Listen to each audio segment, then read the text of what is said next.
LinkedIn deleted my profile. They also blocked my access to forgetting my password. I then had to go to X and speak to them via their customer service chat. What's the likelihood I will get my profile back? Who knows? But here's why I am not worried about it at all. If you're a business, these are the reasons why you should protect your digital assets and your audience, because if that happened to you, how would you feel? Well, it was just a normal day in the week, in all honesty. I had logged in as I tend to do any other day, and I had a little click around and I was like, usually I'm just logged into my LinkedIn, so why can't I get in? And then I had another look around and tried to log back in, and then that was it. Just couldn't get back in. I was like, something's a bit fishy here. So then I did the usual thing, forget password, and then that's when I started to realize that they're not letting me back into this account. And it's quite interesting because I had posted a video on my profile before. Usually I would roll the B-roll here, but I can't get into it, so I can't show you that. However, I posted a video and I figured, I was like, let me just see how this video performs. I know LinkedIn isn't really a video first format or platform, but I thought I would try it anyway. Anyway, day later, can't log into my account. So I'm thinking this is very strange behavior, but I'm not tripping at this time because I have my own platform, first party, where I can actually speak to my audience. And this is the whole reason why I've been doing these videos of the past month or so, because I'm trying to explain to business owners, these are the reasons why you need to protect your audience. There's a reason why I wasn't panicking. And I've seen this happen to other creators where maybe it being the YouTube account or it was their Instagram account. Literally in the past week, I've seen a YouTuber lose 87K. I've seen an Instagram lose 1.3 million followers. He got that back. I saw another guy on Instagram, clothing brand, lose 1.6 on Instagram and hasn't got that back. And you see the reaction from certain creators and you see how much of a disarray they're in because they're like, oh, I did so much work.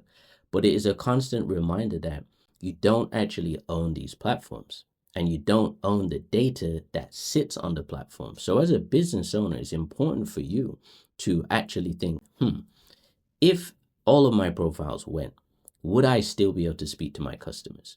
And if the answer is no, then you've got a huge problem. Grande problema. Okay. So I want to show you just some different ways of really thinking about how to, protect your audience. And these things are not necessarily rocket science or difficult. They're just, I would say, good housekeeping, good, rules to just adhere to on a day-to-day, week-to-week, month-to-month basis as you're creating content to generate business, right? You should always, always, always, always be pointing your audience to a place where they can connect with you directly. This is going to be off platform.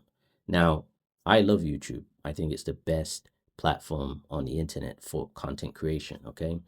However, I would always be pushing people to say, hey, subscribe to me on First Party, because if I have your email address, I can always reach out to you. And I'm not in the business of spamming.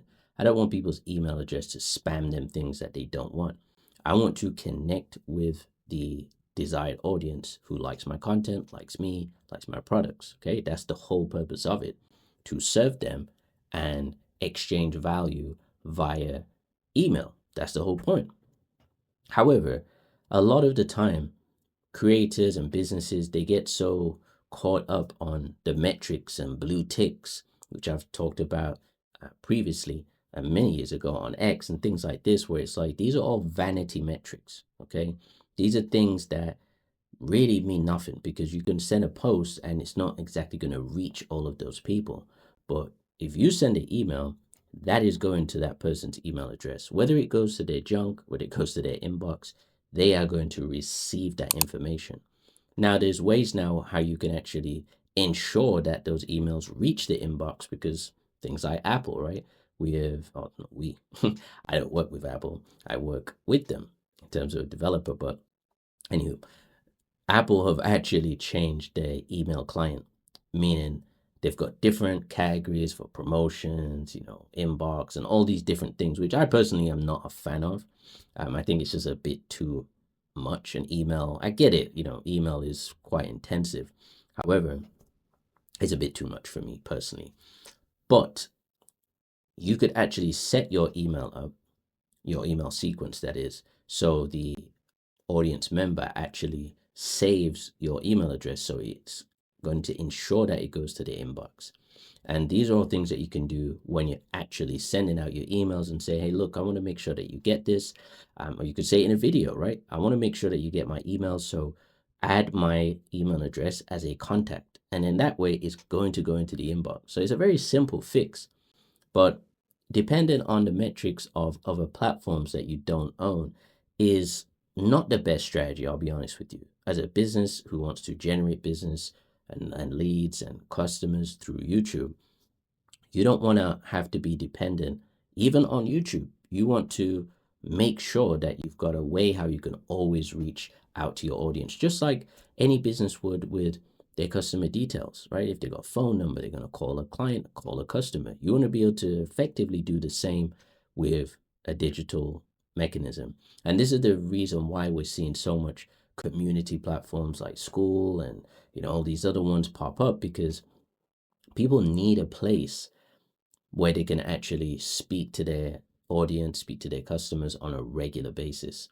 Because we look at things like streamers where they're currently getting so much watch time and they have so much aura, right? They have so much motion because they're on camera 8, 9, 10 hours a day sometimes. And when you spend that much time with a particular audience member, that relationship is really, really starting to strengthen. Now, you can do that with YouTube. You just upload a video every day. And more times than none, somebody's going to see that. YouTube are going to notice your cadence, your frequency, and you'll start to get rewarded. But it takes time. Okay? It takes time. But with all of this going on, all these examples is just a reminder to me. And as it happened to me, with my LinkedIn profile, which I'm pretty confident I'll get it back.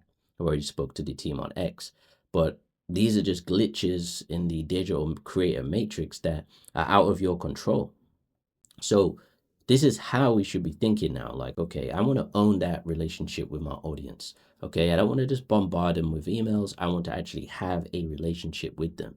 So there's like an exchange. There's a place where we hang out and have drinks, or, buy me a coffee type situation, right? You want to have a place where you can always reach out to them.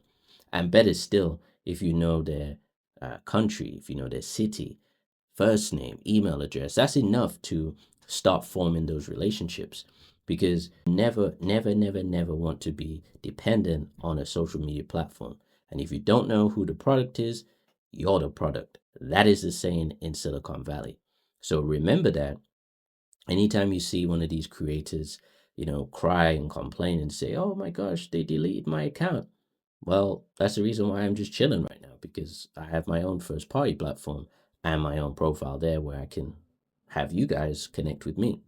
So if you want me to show you the first party software and show you why I'm so relaxed when LinkedIn deletes my profile, I would love to demo and show it to you, because I want quality companies, quality creators who really want to grow and generate revenue from YouTube specifically. Okay. So if you want to see the software, you can click the link in my bio and you can book a call. There'll be a few questions to ask just to see if it makes sense for you. And then we can get on a call and I can show you the software, which I might put on the B-roll little clip for you, right? And I'm making some really nice design choices right now. So I think you're really going to like it. So I appreciate you watching this video. I'll see you on the next one.